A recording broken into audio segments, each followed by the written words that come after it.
lo que estábamos hablando hoy era, esta es la vez pasada, así que era justamente de lesiones tipo adaptativas. Estas de acá, que son de tumefacción,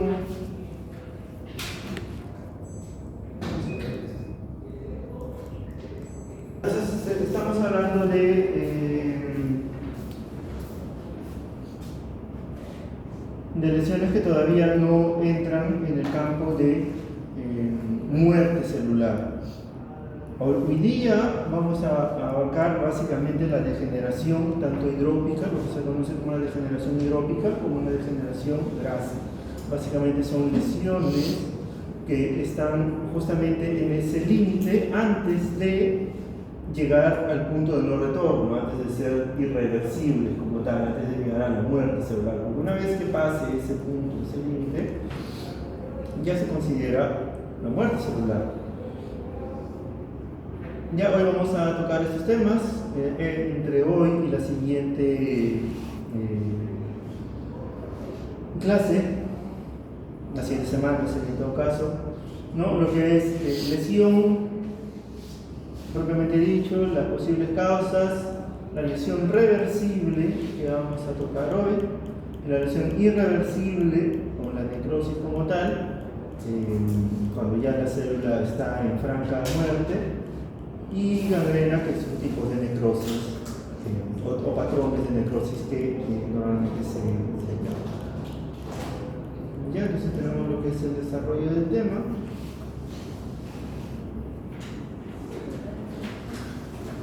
Entonces entramos directo a la parte. La lesión como tal, cuando hay un agente patológico, cuando hay una injuria, genera un desequilibrio, ¿no? A la homeostasis. Entonces la célula va a responder adaptándose a ciertas, a estas injurias, a este problema. Tiene un límite, ¿no? Recuerden que la homeostasis es un parámetro, va a llegar, pero y esta adaptabilidad va a tener ciertas características de tipo citológico, ¿no? Vamos a ver las células principalmente. Vamos a ver tanto a nivel macroscópico, se puede llegar a ver, como a nivel microscópico, cuando vemos alteraciones citológicas principalmente. Pueden progresar, ¿no?, hacia un estado de muerte celular, claro, pero todavía estamos en esa definición de degeneración, en donde puede partir en a otras lesiones adaptativas que comentábamos, como la hipertrofia, hiperplasia, ¿no?, que justamente está acá. Respuestas celulares, de lo que ya hemos estado hablando la semana pasada, la metaplasia, atrofia, hiperplasia, ¿no? Hipertrofia, todos son considerados adaptaciones celulares. Todavía está viva la célula, todavía está mandando receptores, todavía hay un núcleo con diferentes patrones, tal vez a nivel histomorfológico, pero aún sigue viva. Ya cuando haya una lesión celular, ¿no?, empiezan justamente estos cambios a nivel citomorfológico. Lo más común es que haya una lesión a nivel, o una alteración a nivel de las bombas, principalmente de sodio potasio, de calcio, de otra índole, que justamente interrumpan esa homeostasis. Entonces, una vez que se interrumpe, va a haber un desequilibrio, va a haber una entrada de un elemento, ¿no?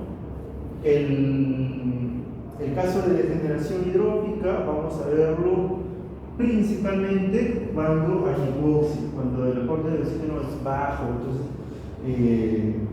los otros analitos como el ATP o los demás mediadores se van a ver alterados. Entonces ahí vamos a ver una lesión irreversible. Entonces cuando no hay esa posibilidad de mantener el equilibrio entre las bombas, vas a tener lo que es justamente una entrada, ¿verdad? Y ahí es donde ya empezamos a hablar sobre edema celular. Ese edema celular lo vas a ver como un pequeño burbujeo a nivel histomorfológico, ¿no? Vas a ver, y hay ciertas células que se van a ver mucho mejor o que van a poder adaptarse mejor a este cambio. Por ejemplo, las neuronas no vas a ver un cambio degenerativo marcado, porque su misma naturaleza, su misma exigencia metabólica es tan grande que no tiene poco estancia de adaptabilidad. A diferencia, por ejemplo, de un hepatocito, que donde sí puede tranquilamente llegar a tener esta lesión, o algunas células epiteliales, ¿no? Se estudia, además, podemos ir adelantando eso, que se estudia normalmente el cambio graso porque tiene un patrón muy similar al edema celular.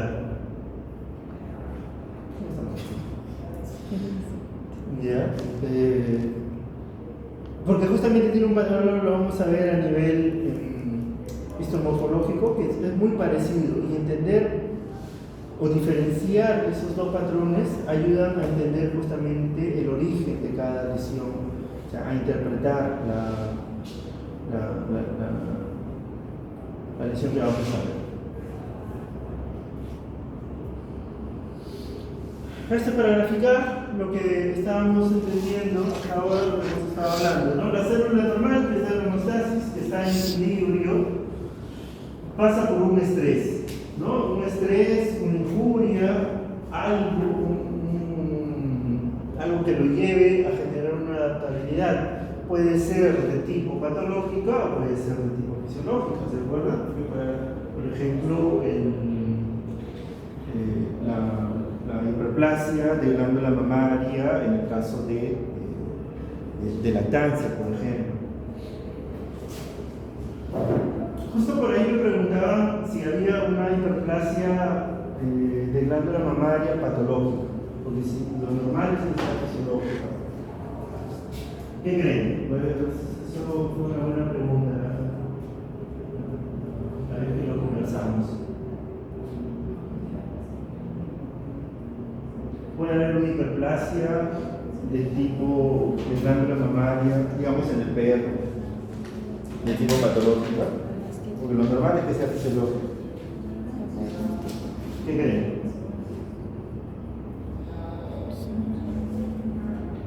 Pues sí la hay. En el caso, por ejemplo, de falsa Méniez, cuando hay una liberación de hormonas que son justamente que te van a dar una adaptabilidad, ¿no? Pero su origen es patológico, porque la falsa Méniez es un estado patológico. Entonces sí hay una hiperplasia patológica en la glándula mamaria, ¿no? Entonces, eso es para terminar de entender lo que es una adaptabilidad como tal.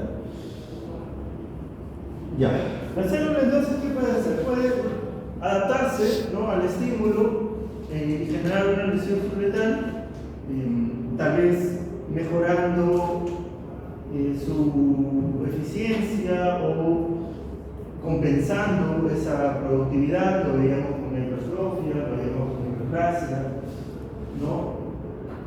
O también puede generar, ¿no?, con una capacidad funcional disminuida.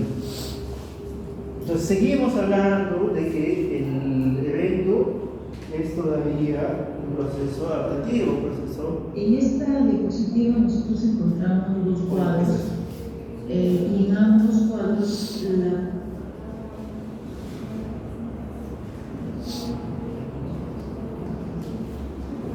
la adaptabilidad y que estas son las posibles causas, ¿no?, en cuanto a lesiones de tipo degenerativas, principalmente de degeneración hidrópica, como veremos ahora en las siguientes PPTs, ¿no? La hipoxia es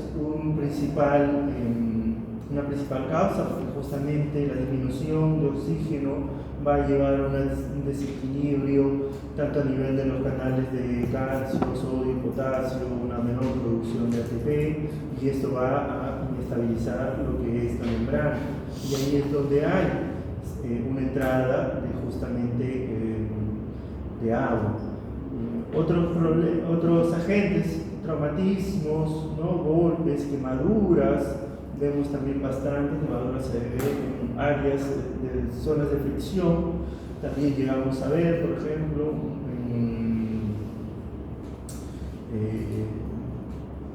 estas dermatitis que hay en pododermatitis que hay en piel, lo que son las ampollas, a ese nivel también vemos una degeneración hidrópica, pero de tipo o por una causa, ya sea un trauma o ya sea por una quemadura, ¿no? Vemos los queratinocitos, que son las células de la epidermis, tener una degeneración hidrópica muy marcada, que en este caso, en las células de la piel, se le denomina degeneración balonante, ¿no? Antes se le colocaban nombres así muy particulares a diferentes lesiones. Tóxicos también pueden llegar a generar insecticidas, fármacos, pues a ese nivel.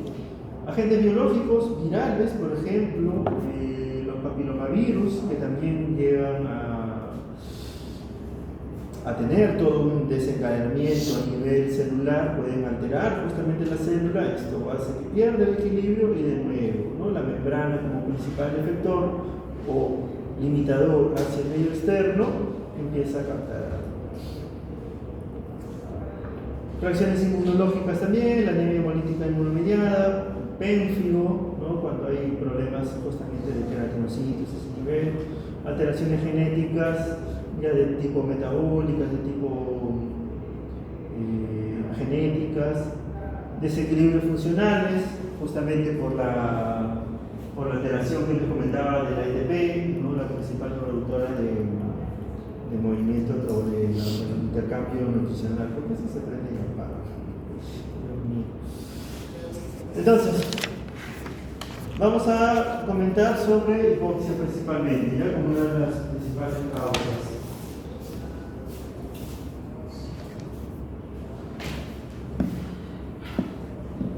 Si hay hipoxia, significa de que no va a haber oxígeno, va a haber una baja cantidad de oxígeno. Si hay una baja cantidad de oxígeno, el tejido que justamente se nutre de ello va a pasar por un proceso isquémico, ¿no? Va a haber una reducción en el flujo de sangre. ¿En dónde podemos encontrarlo? ¿En dónde podemos verlo normalmente? Cuando hay un problema cardiovascular, ¿no? Una alteración a ese nivel, no va a poder diseminarse más aún en la parte periférica del cuerpo, ¿no? Es decir, en piel. En casos de anemia, por ejemplo, no tanto por el flujo o por la presión, sino porque la cantidad de nutrientes, oxígeno, va a ser escasa a comparación de tener los rangos hematológicos normales, ¿no? Monóxido de carbono, por ejemplo, también, ¿no? Básicamente un incendio, por ejemplo, con una cantidad de este gas, cantidades, hemorragia, ¿no? Debería ser un shock hipovolémico, ¿no? Que también estaría compatible con él, también todo lo que implique una hipoxia, una pérdida de la sangre, ¿no? Va a llevarnos a eso. Dependiendo de la severidad del cuadro, ¿no? Vamos a tener justamente la respuesta. En un primer momento se va a adaptar justamente con una vía anaeróbica, ¿no? Donde va a provocar, si se recuerda por biología, ¿no? Va a haber una alteración del pH celular, va a haber más acidez, las estructuras celulares van a empezar a desequilibrarse, las organelas, ¿no?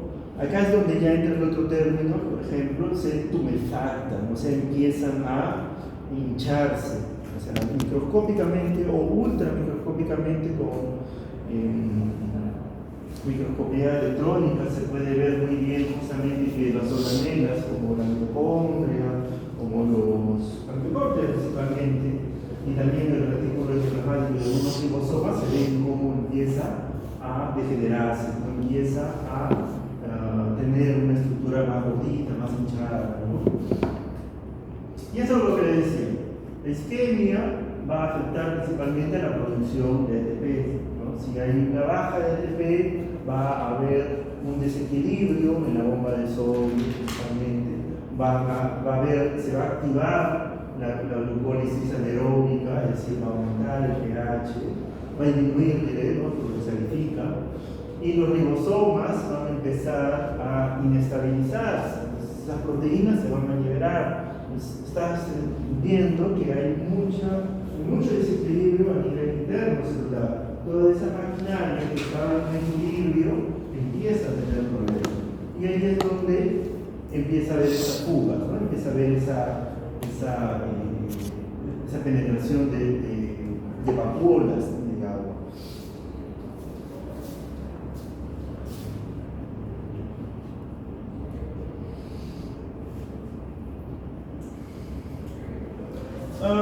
Acá tenemos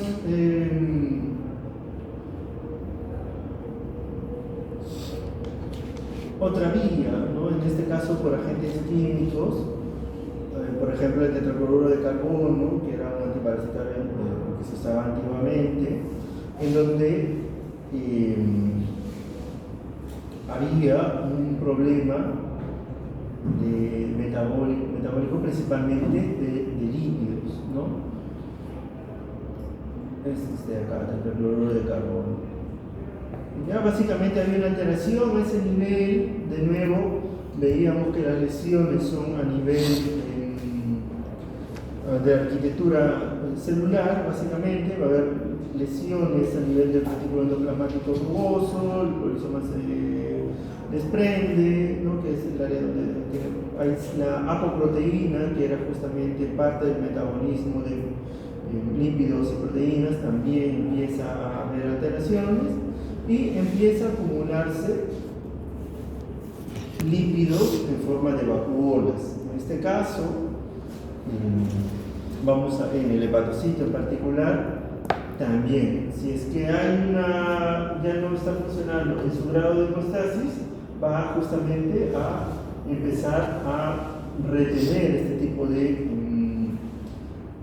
sustancias, en este caso lipídicas, ¿no? Y van a ver que también tenemos en común lo que son las vacuolas, pero estas van a ser de uno en particular, de una característica en particular. Las vacuolas, al ser lipídicas, tienen justamente su parte hidrófoba y su parte hidrofílica, ¿no? Hidrofóbica principalmente. Ustedes han visto cuando cae una gotita de agua, una gotita de aceite al agua, ¿no? Cómo se forma una pelotita densa, con bordes bien definidos, muy marcados. Es la misma lógica. Acá vamos a ver justamente esas vacuolas bien definidas.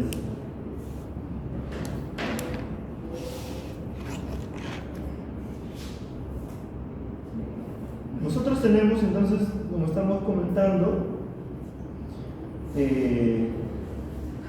diferentes tipos de mecanismos bioquímicos que van a dar lesiones celulares. Para recapitular, vamos a tener depresión del ATP, la mitocondria como efectora, va a haber un daño, incremento del calcio citosólico, justamente las bombas de potasio, de calcio, y el mismo daño, la misma mitocondria, como parte de sus cadenas metabólicas, tiene calcio en aumento. Si hay un daño mitocondrial, se va a liberar calcio, entonces va a haber un incremento de calcio citosólico. Acumulación de ROS, de Eros, ¿no? También, y va a haber lo que ya vendría a ser el efecto en último, los defectos de permeabilidad de membrana, que es donde vamos a ver principalmente la lesión a nivel microscópico, ¿no? Acá, para detallar un poquito más sobre la depresión del ATP, se acumula, ¿no? A nivel intracelular lo que es sodio, potasio sale, entra los solutos más agua y lo que les decía, empieza a haber una tumefacción celular. esa célula, ese hepatocito, esa célula epitelial que veíamos, se va a ver más rechoncha, se va a ver más bonita, se tumefacta. La parte de la glucólisis anaeróbica es una vía para seguir manteniendo, para seguir captando ATP a pesar de no tener los requerimientos básicos, ¿no? Básicamente acabamos el glucógeno y empezamos a acumular ácido láctico. ¿Eso que genera? Que el pH disminuye, se acidifica el medio interno celular. Las bombas de calcio también fallan, hay una destrucción prolongada de ATP, ¿no? Empieza a haber un desprendimiento de los ribosomas. Si se acuerdan, los ribosomas eran esas pelotitas que estaban unidas a lo que es el retículo endoplasmático rugoso, ¿no? Que es parte del procesamiento de proteínas, parte de la vía regular de una célula. Entonces, si no hay esos mediadores, de nuevo, bajan las proteínas, no baja la cantidad de estas. Daño mitocondrial, vamos a tener a verlo, los canales de alta condrial también, ¿no? La misma mitocondria empieza a tener en su misma membrana alteraciones. Una vez que el agente lesivo, ¿no?, llega a ese nivel, cuando la mitocondria ya es el objeto de lesión, ya empieza a haber un cambio irreversible, ¿no? Ya es donde puede que la célula en la membrana todavía ande inestable, puede que todavía esté penetrando lo que es la tumefacción, lo que es el agua, puede andar todavía en un cambio, pero si es que la mitocondria como organoide celular encargado de la producción de energía, es decir, de la producción de ATP, si ese motor se pierde, entonces ahí es donde empieza a nivel de las organelas, ¿no?, la muerte celular. Ese es el punto en donde ya una célula entra o se considera muerte celular, no es el paso irreversible, es lo que se llama, o lo que veremos en la siguiente clase, como necrosis.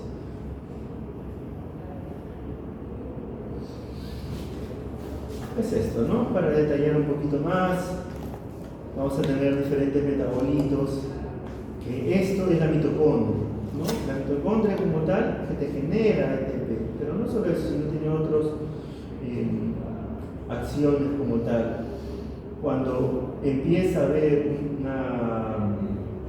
un problema, ¿no?, cuando ya la célula, la organela, la mitocondria muere, no es donde empieza a considerarse lo que es necrosis celular. Pero no solo tenemos la necrosis, eso también podemos ir adelantando.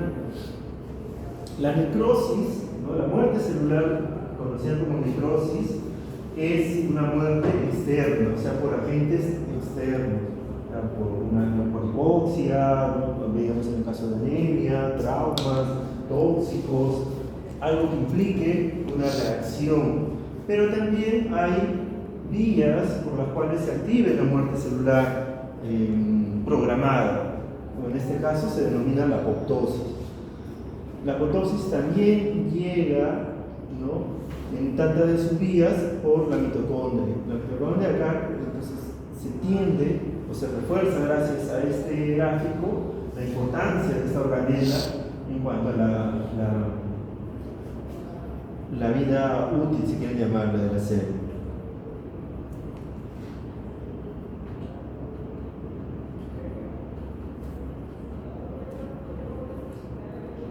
Y ya podemos ir diferenciando, ¿no?, en cuanto a necrosis y apoptosis,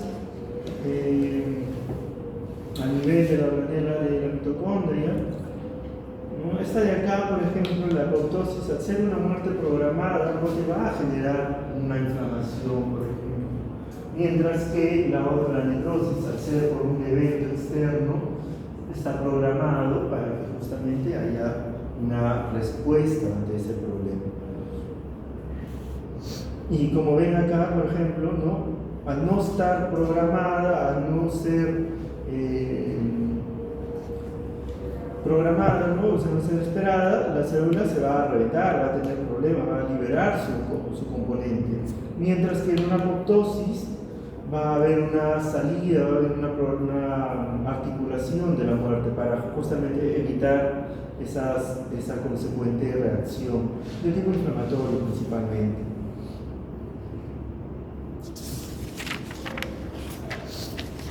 Calcio intracelular, ya. Como comentábamos, el calcio es importante, ¿no? Es un mediador no solo en la mitocondria como un principal conductor o un rol principal en la producción de ATP, sino que también está en las bombas de sodio, potasio, calcio, en las mismas bombas de la mitocondria, ¿no? Entonces, si tienes una alteración a ese nivel, si ves que está fallando, entonces tu membrana va a fallar. De nuevo, si tu membrana falla, va a haber un ingreso de un componente de tipo líquido principalmente. Es bueno que entiendan o que sepan que justamente hay una cantidad considerable de este mineral para ¿qué? Porque en las siguientes clases vamos a llegar a depósitos en algún momento y justamente vamos a ver este tipo de mineral depositándose. Vamos a ver cómo es que en ciertas lesiones, en ciertas extensas necrosis, van a tener un característico patrón histomorfológico. No, pero eso es para más adelante. Pero deben entender que es considerable la proporción de calcio. Esto, ¿no? Para entender el papel protagónico del calcio, vean que está tanto a nivel extracelular, intracelular, en la mitocondria, en el retículo endoplasmático liso, en lo que es la permeabilidad mitocondrial, todo lo que implica una homeostasis, que si es que no la tenemos, va a empezar a haber justamente daño en la membrana, daño nuclear, baja de ATP y todo el desencadenamiento que tiene la tumefacción. Otro concepto que debemos repasar es las especies reactivas de oxígenos, los ROS, ¿no? Que son el estrés oxidativo que puede haber, que básicamente es como los radicales libres, estos componentes tóxicos que llegan a acumularse, ¿no? A nivel del citosol principalmente. ¿No? Puede haber muchas especies químicas que pueden estar a ese nivel, van a dañar principalmente membrana, pero también ácidos nucleicos, el ADN. Estas especies reactivas de oxígeno lo podemos ver por diferentes causas. La misma radiación también se habla un gran papel que pueda tener en esta creación de estas ROS principalmente, ¿no? Lesiones, el ejemplo clásico que tenemos a este nivel es, por ejemplo, la cantidad de ROS que se produce cuando nos exponemos a los rayos ultravioleta, ¿no? Pues llegan a generar, llegan a empezar a ver esos grados de metilación, de estrés oxidativo, se acumulan y empieza a haber un daño a nivel de ADN, ¿no? También proteínas, membranas,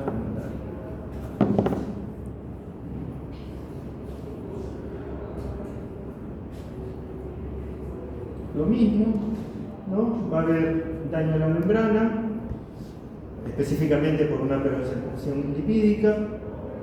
Las proteínas van a empezar a tener mal plegamiento porque las proteínas internas o de los ribosomas o del retículo endoplasmático empieza a tener alteraciones, por lo tanto las células que producen ciertas proteínas, las mismas proteínas que son usadas en el metabolismo celular, empiezan a plegarse mal.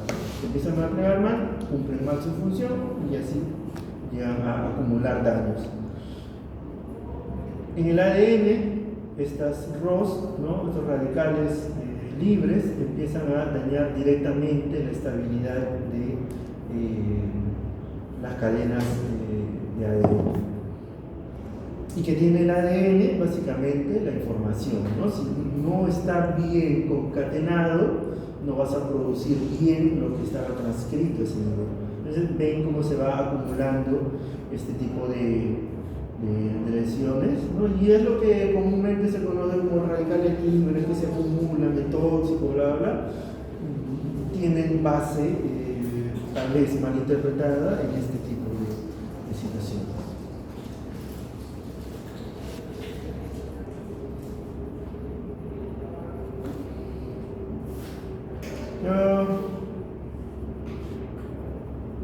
Defectos de permeabilidad de la membrana, podemos dejar esto, sí, damos un espacio.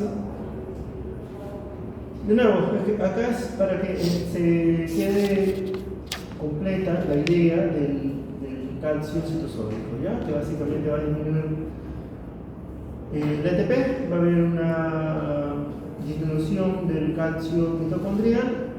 Eso va a activar, fosfolipasa, va a activar ciertas cadenas. ¿Dónde están los fosfolípidos? Principalmente. Se activan los fosfolipasas, ¿dónde actuarían? Los fosfolípidos. ¿Dónde están los fosfolípidos? En la membrana celular. Es decir, si estás dañando tu membrana celular, va a haber una alteración, ¿no? Es lo mismo. Va a haber una respuesta, ¿no? Pero no es obviamente lo ideal. No solo a nivel de la membrana, sino que el calcio intracitoplasmático también genera daños en el citoesqueleto. ¿No? El citoesqueleto común, entendiéndolo como la base de las demás estructuras. Y además, ¿no? Esto también, una vez que hay una descomposición de lípidos, va a haber de nuevo la acumulación de radicales libres también.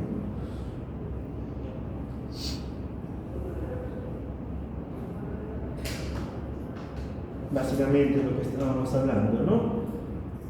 Especies reactivas de oxígeno van a peroxidar, ¿no? Va a haber una liberación de fosfolipasas, entonces va a haber una peroxidación lipídica. ¿Dónde hay grasas normalmente? Que está concatenada y protegiendo la membrana. Al no tener ATP, la mitocondria, va a haber menor cantidad de síntesis de fosfolípidos. Si hay una pérdida de fosfolípidos para justamente hacer ese recambio, para hacer ese equilibrio, ¿no? ¿Dónde vamos a tener la lesión? De nuevo en la membrana.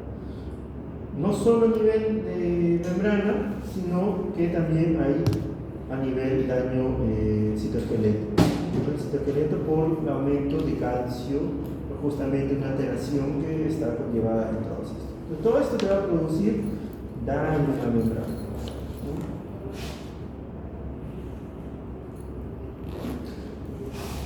Acá damos un espacio, chicos, ¿no? Para tomarnos un poquito de agua.